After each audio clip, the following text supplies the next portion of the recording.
ओम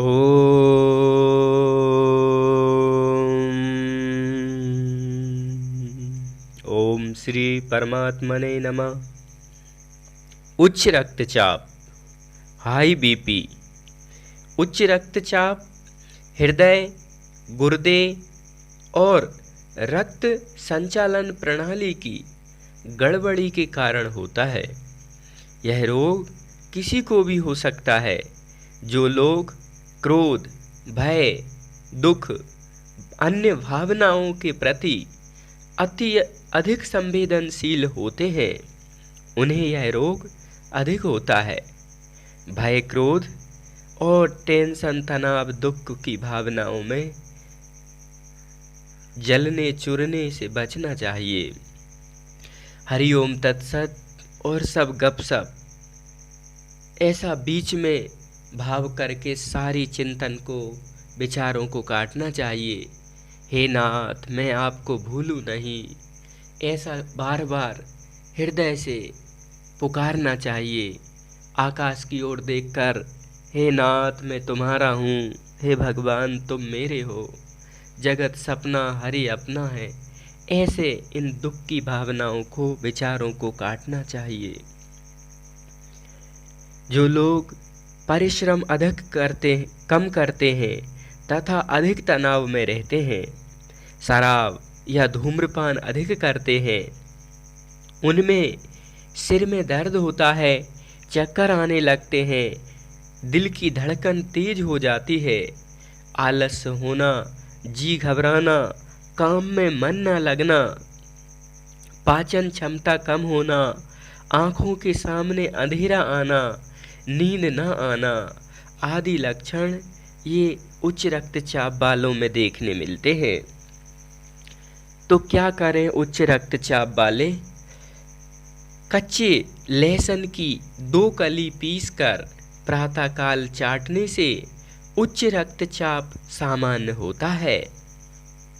शहद में मिला के भी ले सकते हैं कच्चे लहसुन को, या दांतों के अग्रभाग से कुचल के या पीस के ले सकते हैं 2 लहसुन की कली।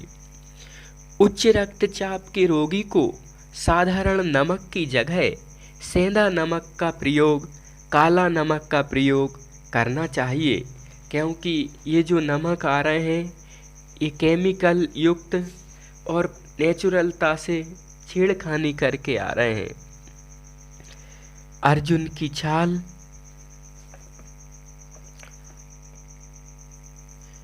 सौंफ, जीरा और मिश्री को बराबर मात्रा में मिलाकर सादे पानी से लें तो उसमें भी लाभ होता है। सौंफ, जीरा, मिश्री बराबर मिला के चूर्ण रखें, आराम होगा। भोजन के बाद भी ले सकते हैं। आधा चम्मच दालचीनी, आधा चम्मच शहद मिलाकर गर्म पानी के साथ प्रतिदिन लें, अथवा दालचीनी को उबालकर फिर छानकर और शहद मिलाकर पिएं। ज़्यादा गरम में शहद न मिलाएं। 1 चम्मच अर्जुन की छाल का पाउडर पानी में उबालकर पिएं। इससे भी रक्तचाप में फायदा होता है। रक्तचाप में और क्या करना चाहिए? हमारे संत ग्रंथ कहते हैं, रक्तचाप वालों को 6 महीने खाली पेट आंवले का सेवन करें, मुरब्बा का सेवन करें।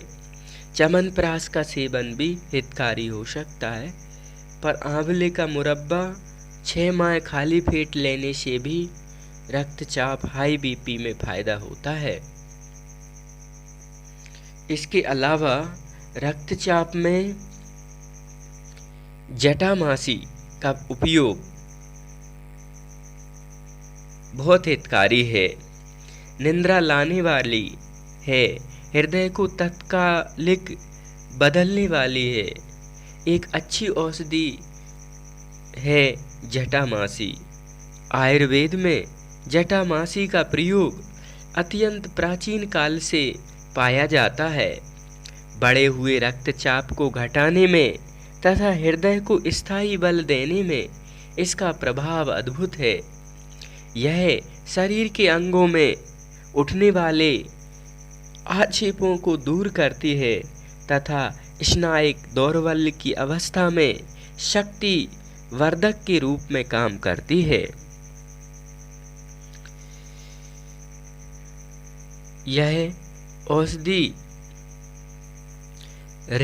रोधक, कटु और स्वाद में मीठी होती है। यह वात, पित्त और कफ इन तीनों का शमन करने वाली है। शरीर की जलन को शांत करती है तथा कुष्ठ, रक्त में विष प्रवेश एवं विसर्प को अच्छा करती है। त्वचा पर चंदन की तरह लगाने पर यह उसको कोमल बनाती है, ज्वर का नाश करती है तथा ऊपरी चर्म रोगों को दूर करती है। यह सदाबहार बूटी है।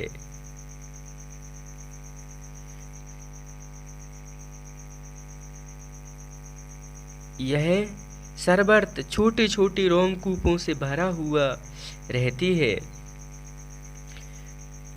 और भूरे रंग में होती है। इसमें एक मंद मधुर सुगंध निकलती है। इसके चूर्ण में 1 अथवा 2 चाय वाले चम्मच की मात्रा में दे सकते हैं या काढ़े के रूप में बनाकर शहद के साथ दे सकते हैं। काढ़ा बनाने के लिए थोड़ा सा गिनती में 3-4 मिट्टी के बर्तन में 1 गिलास पानी में उबालें।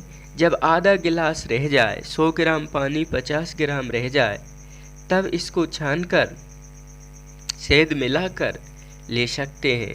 सामर्थ्य से अधिक परिश्रम करने के कारण जिनको अच्छी या पूरी नींद नहीं आती, घुमटा या चक्कर आते हैं, स्नायुविक दुर्बलता अनुभव होती है, उनको फिर से शक्ति दान करने में यह जटामासी आदर्श औषधि है। आधे से या 1 तक की चाय की चम्मच भरकर जटामासी का मधु या मिश्री के साथ सेवन करने से रक्तचाप को ठीक करती है, अभिष्ट सामान्य स्तर पर बनाए रखने का कार्य करती है। इस प्रकार हृदय रोगों में भी अच्छा लाभ करती है। श्वेत, कूष्मांड, शतमूली अथवा ब्राह्मी के रस के साथ जटामासी का सेवन उन्माद रोग में, पागलपन रोग में भी अच्छा प्रभाव दिखाती है। श्वेत, कूष्मांड या शतमूली अथवा ब्राह्मी के साथ मस्तिष्क रोगों पे काम करती है। जटामासी निश्चय ही अच्छी नींद लाने वाली औषधि है। जटामासी का बालों पर भी आश्चर्यजनक प्रभाव होता है और यह नेत्रों की रोशनी भी बढ़ाने का काम करती है। जटामासी से लाभ लेना चाहिए।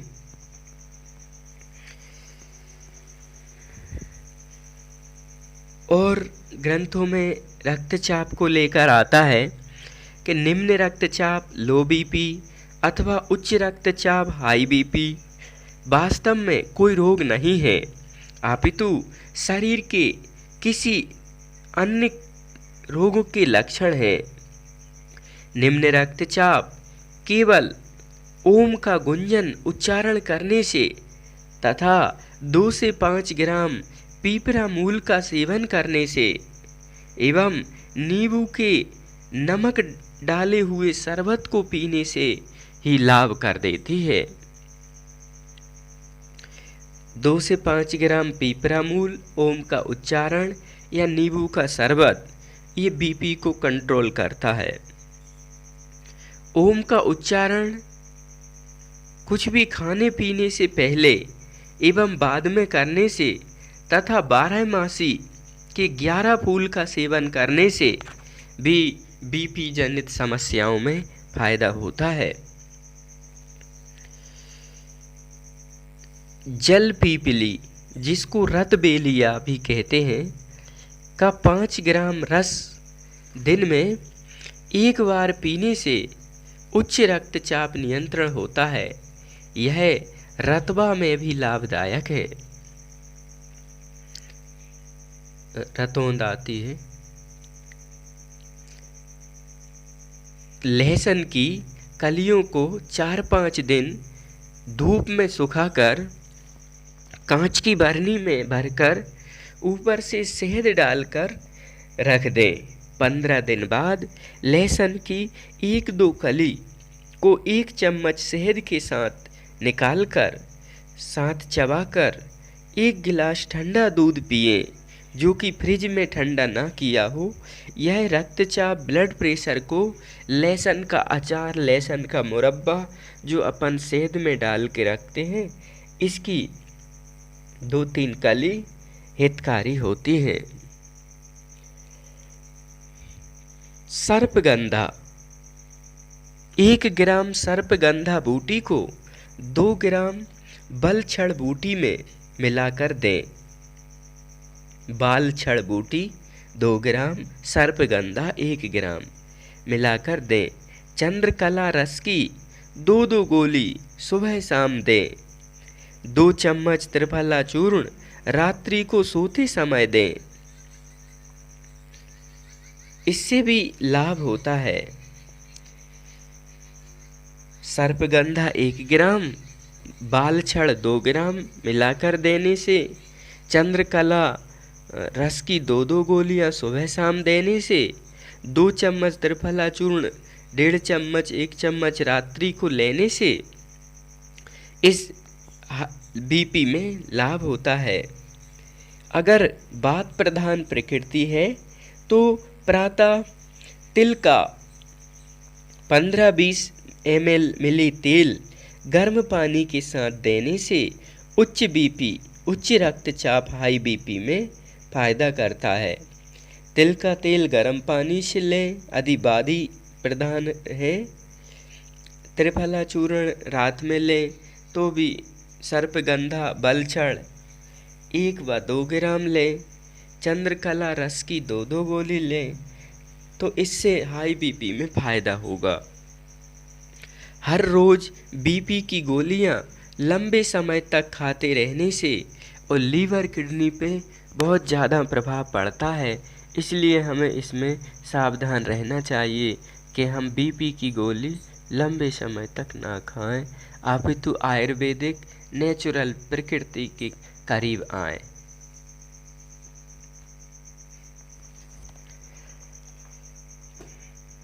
रक्तचाप, हाई ब्लड प्रेशर का आयुर्वेदिक उपचार। आयुर्वेदिक चिकित्सा प्रणाली में उच्च रक्तचाप नामक कोई रोग नहीं है, यह मानना सर्वथा भूल है।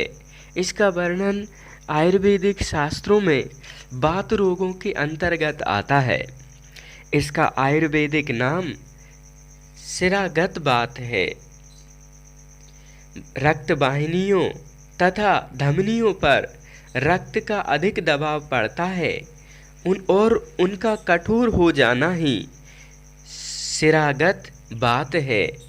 शिरा और कोशिकाओं की दीवारों पर भी रक्त के अधिक दबाव के कारण रक्तचाप होता है। यह 2 प्रकार का होता है,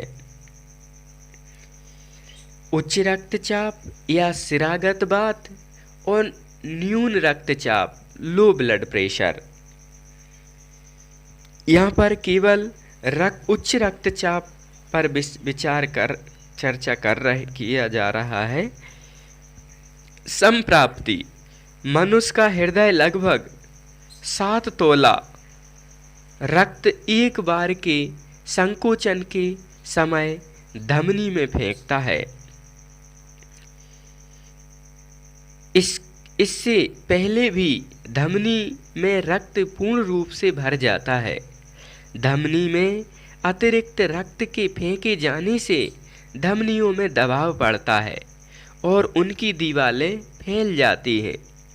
यह धमनियों की संकुचनशीलता के कारण संभव हो सकता है और विशेष केवल ध्यान आयुर्वेद में ही दिया जाता है।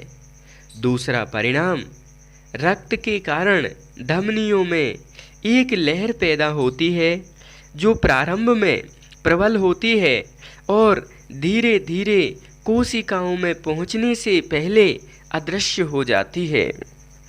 धमनी जितनी कठोर होगी, लहर उतनी ही तीव्र गति से चलेगी। जितनी संकुचनशीलता होगी, उतनी ही धीमी गति से चलेगी। उच्च रक्तचाप के लक्षण, रोगी के सिर में, विशेषकर सिर के पीछे की कनपटियों अर्थात कान के पीछे के भाग में दर्द होता है। यह सिर दर्द कभी कम अथवा कभी अधिक होता है। रोगी को सुबह और शाम चक्कर आने लगते हैं। हृदय की गति चाल अधिक हो जाती है। हृदय प्रेशर पर दर्द महसूस होता है। यह कभी भी हो सकता है। रोगी का कार्य करने में मन नहीं लगता है। वह स्वभाव से चिड़चिड़ा हो जाता है। थोड़ा सा कार्य करने पर उसे थकान आ जाती है। रोगी की स्मरण शक्ति धीरे धीरे कम होने लगती है। रोगी को निद्रा कम आती है और आती भी है तो टूट टूट कर आती है। मंदाग्नि हो जाती है अर्थात भूख कम लगने लगती है और खाने में अरुचि होने लगती है। पेशाब की मात्रा कम होने लगती है। जांच करवाने पर पता चलता है कि पेशाब में शक्कर, अल्ब्यूमन अथवा यूरिक एसिड बढ़ जाता है। उच्च रक्तचाप होने पर नाक और शरीर के अन्य अंगों से रक्तस्राव होने लगता है। मल आदि का अनियमित त्याग और उसमें बदबू अधिक आती है। आयुर्वेदिक की दृष्टि में रक्तचाप के कारण इसका मूल कारण शरीर में वात की अधिकता है। इससे धमनियां कठोर हो जाती हैं। यह मनुष्य के अनियमित दिनचर्या के कारण हो सकता है, जैसे समय पर ना उठना, समय पर मल त्याग ना करना, व्यायाम ना करना, शाकाहारी भोजन ना करना, समय पर विश्राम ना करना, अनावश्यक परिश्रम करना और समय पर ना सोना। स्त्रियों में मासिक धर्म बंद होने के समय अनियमितता का होना, अधिक भोजन, अधिक शोक, मानसिक क्षोभ, चिंता एवं क्रोध होने से भी रक्तचाप बढ़ जाता है। उच्च रक्तचाप रोग का निर्णय आयुर्वेदिक चिकित्सा पद्धति के अनुसार इस रोग विज्ञान हेतु शिक्षणी नाड़ी के विषय में विशेष ज्ञान होना अनिवार्य है। उसमें निम्नलिखित 3 बातों का समावेश है। नाड़ी स्पंदन की संख्या का माप, स्पंदन की तालबद्धता का ज्ञान, नाड़ी की संकोचन क्षमता। आज तो प्रायः अधिकांश परिवारों में स्त्री एवं पुरुषों में उच्च रक्तचाप रोग देखा जाता है। यदि यह शरीर में एक बार प्रवेश कर जाता है तो इससे स्थायी रूप से पीछा छुड़ाना कठिन हो जाता है। इसलिए एलोपैथी चिकित्सा पद्धति में यह रोग असाध्य रोगों की श्रेणी में आता है और इसका इलाज रक्तचाप बढ़ जाने पर केवल लक्षणों को दूर करने की ओर ही होता है, जैसे अनिद्रा को दूर करना आदि। इसके मूल कारण धमनियों की कठोरता को दूर करना और उनमें पुनः संकोचनशीलता लाना, हृदय की गति एवं स्पंदन की ताल में एकबद्धता लाना, यह केवल आयुर्वेदिक द्वारा ही संभव हो पाता है। इसके विकारों का उल्लेख महर्षि चरक ने सूत्र संस्थान अध्याय 20 में 80 प्रकार का किया है। 80 वार्त विकाराः, इसमें से कुछ एलोपैथिक हाई ब्लड प्रेशर के लक्षण के सामान्य हैं, जैसे हृदय की धड़कन, दांतों का टूटना, कानों में नाद होना, कनपटी में भेदन के समान पीड़ा होना, अल्प श्रम में थकान आना, कम मेहनत में कंपन होना, नींद न आना आदि।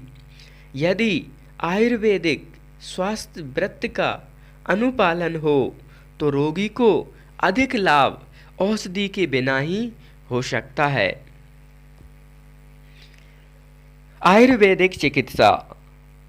आयुर्वेद चिकित्सा के अनुसार वात, कफ और पित्त का सम होना ही स्वस्थ शरीर का लक्षण बताया गया है। सदा स्वस्थ एवं निरोग रहने के लिए आयुर्वेदिक स्वास्थ्य व्रत के निम्न नियमों का पालन करना आवश्यक है। कायिक, वाचिक एवं मानसिक रूप से ब्रह्मचर्य का पालन करें। शारीरिक और मानसिक कार्य उतना ही करें जिससे अधिक श्रम ना पड़े।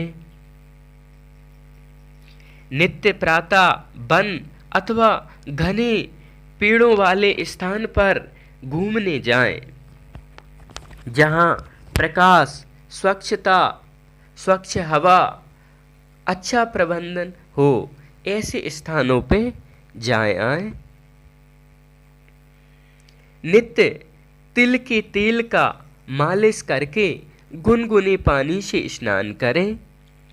रात्रि में सूर्यास्त से पहले भोजन करें और निश्चित समय पर सोएं।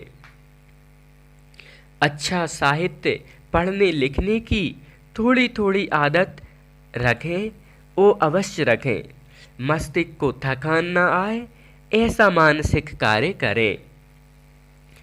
प्रातः शौच शुद्धि हो जाने की ओर विशेष ध्यान देवें।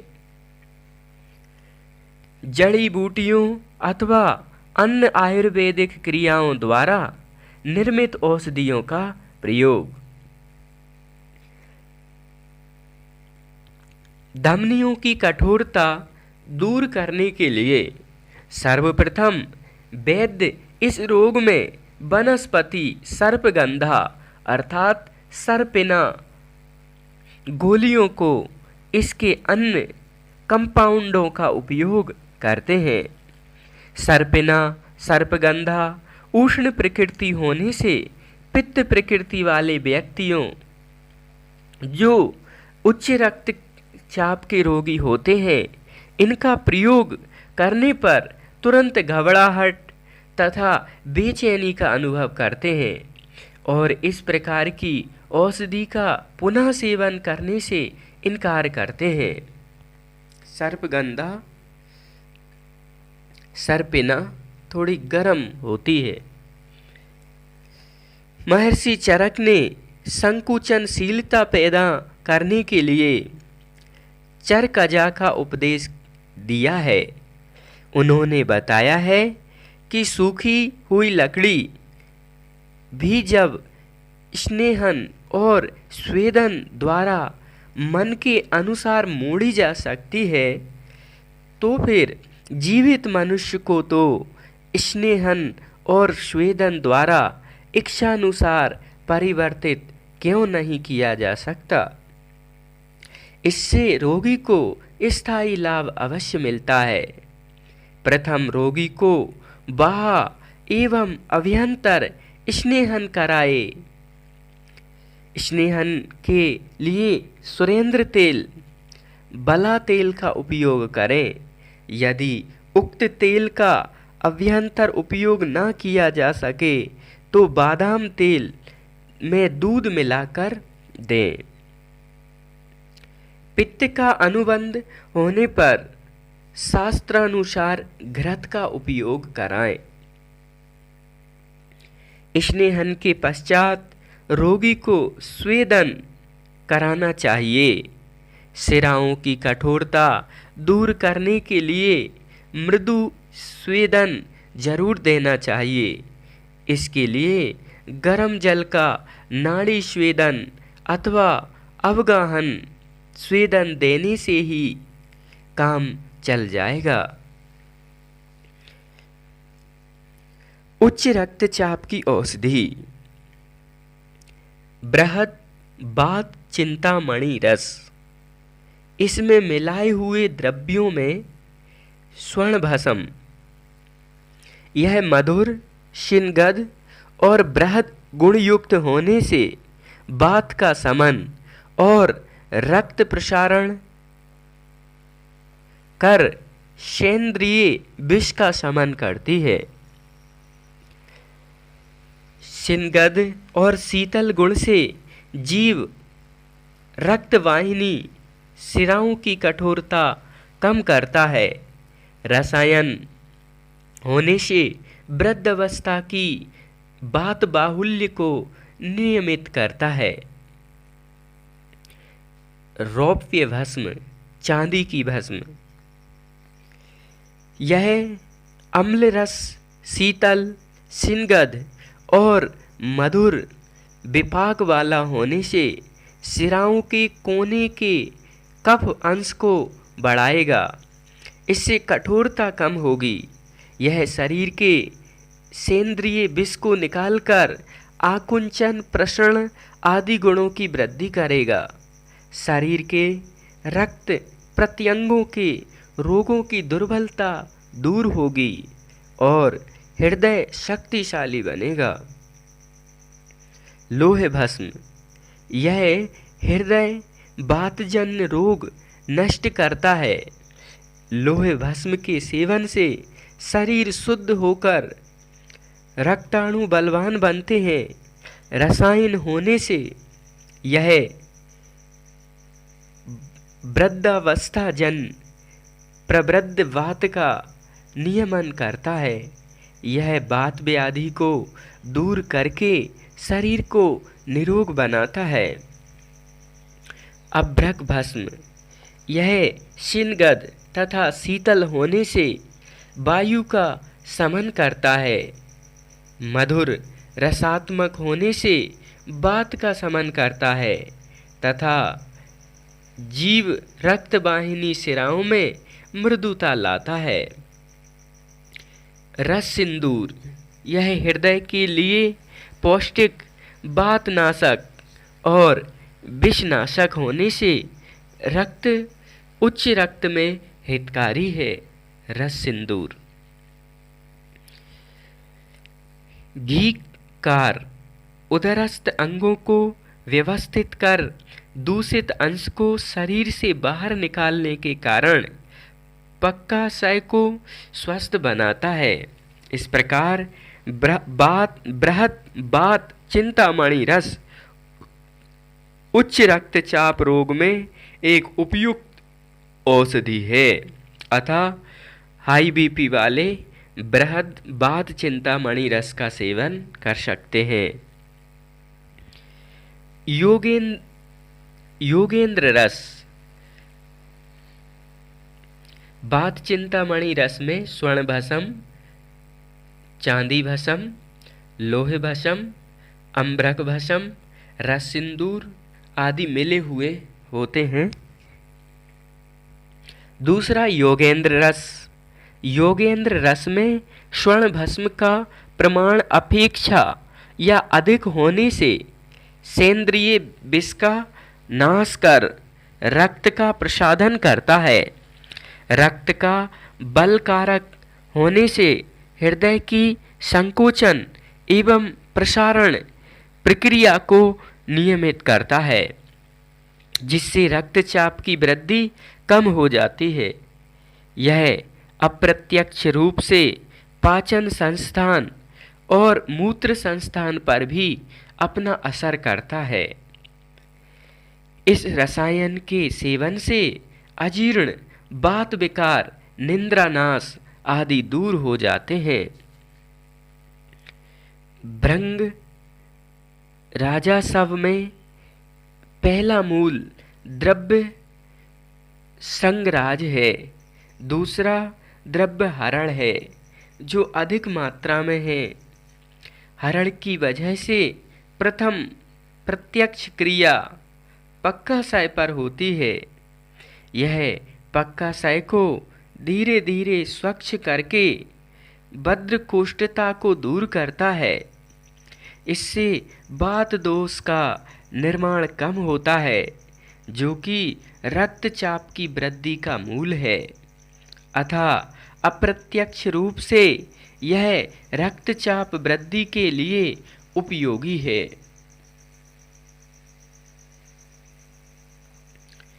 अर्जुन त्वक।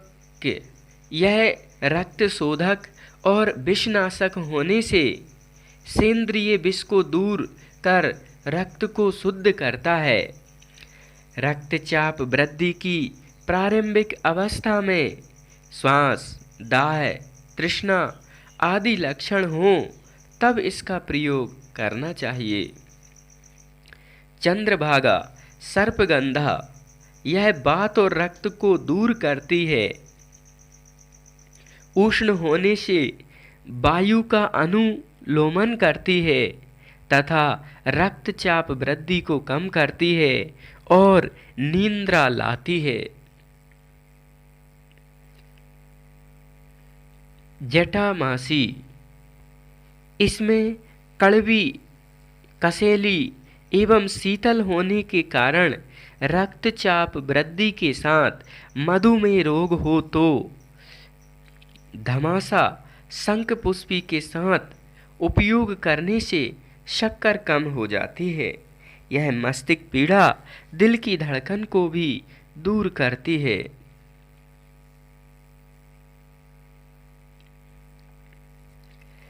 शंखपुष्पी।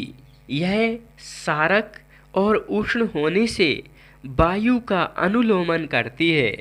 यह शिराओं की कठोरता दूर करके रोग को दूर करती है। रसायन होने से वृद्धावस्था जन्य बढ़े हुए वायु का नियमन कर रोग को दूर करती है।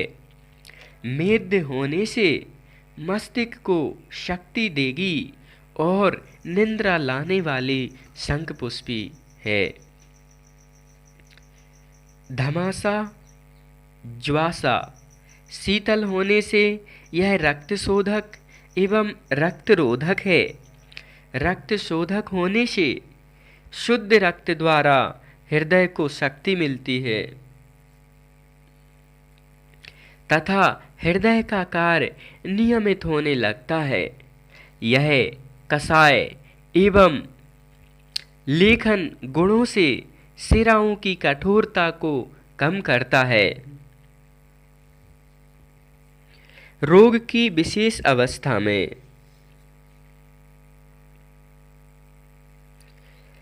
यह सिर दर्द अधिक हो तो कफर्दी भस्म तथा अक्कीक भस्म आंवले के मुरब्बे के साथ देवें। रात्रि में बृहत बात चिंतामणि रस और सर्पगंधा चूर्ण मिलाकर दूध के साथ देवें। रोग की विशेष अवस्था में सिर दर्द होता है तब ये प्रयोग कर सकते हैं। कपर्दी भस्म, अकीक भस्म आंवले के मुरब्बे के साथ एवं रात्रि में बृहत बात चिंतामणि रस और सर्पगंधा चूर्ण मिलाकर दूध से दें। अनिद्रा हो माने नींद न आती हो तो सुबह शाम सर्पगंधा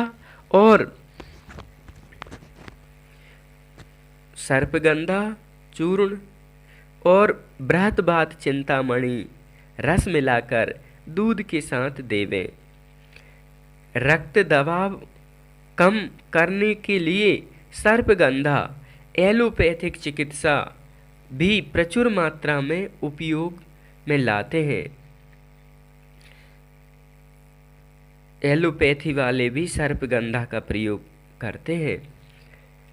सर्पगंधा स्वयं उष्ण वीर्य है तथा पित्त प्रकृति वालों को प्रवाल पिष्टी या सिता मिलाकर देने से अच्छा लाभ होता है। नारायण तेल की अथवा कद्दू के तेल की सिर पर मालिश करने से भी लाभ होता है। अनिद्रा में रक्तचाप की अत्यंत बढ़ी हुई अवस्था में पक्षाघात रोग होने की संभावना रहती है, इसलिए उच्च रक्तचाप वृद्धि को पक्षाघात का सचेतक मान लेना चाहिए। उच्च रक्तचाप पक्षाघात होने से पूर्व उच्च रक्तचाप वृद्धि में सिराओं का कठोर होना आवश्यक है। रक्तचाप वृद्धि के और सिराववात रोग के लक्षण में कोई अंतर नहीं है। अनुभवी वैद्यों से परामर्श कर रोगी को लाभ लेना चाहिए। कोई भी औषधि कम मात्रा में लेना रोगी के लिए कोई भी लाभ ना देगी। इससे उन औषधियों की उपयोगिता नहीं है, यह मान लेना एक भ्रम है। औषधियों का प्रभाव शीघ्र हो, इसके लिए मात्रा से अधिक औषधि नहीं लेनी चाहिए। अधिक लेने से हानि हो सकती है, इसलिए प्रत्येक आयुर्वेदिक औषधि को अनुभवी प्रशिक्षित वैद्य के मार्गदर्शन में ही लेना चाहिए। ये सब बातें रक्तचाप के रोगी को ध्यान रखना चाहिए। रक्तचाप की औषधियाँ आपने सुनी है। शंखपुष्पी भी हितकारी है और जटामासी भी हितकारी है और जटामासी के सिवा चंद्रभागा भी हितकारी है। अर्जुन जो पेड़ कोहा कहलाता है वो हितकारी है। भृंगराजा सब भृंगराज का सेवन हितकारी है और योगेंद्र रस और बृहत बात चिंतामणि रस और सर्पगंधा जिसको सर्पिना कहते हैं वो भी हितकारी है। ये सब चीज़ें हितकारी हैं, परंतु वैद्य जानकार की सलाह, बुद्धि की सूक्ष्मता तीक्ष्णता वालों को ये चीज़ों से लाभ लेना चाहिए, सलाह मशवरा करके लेना चाहिए।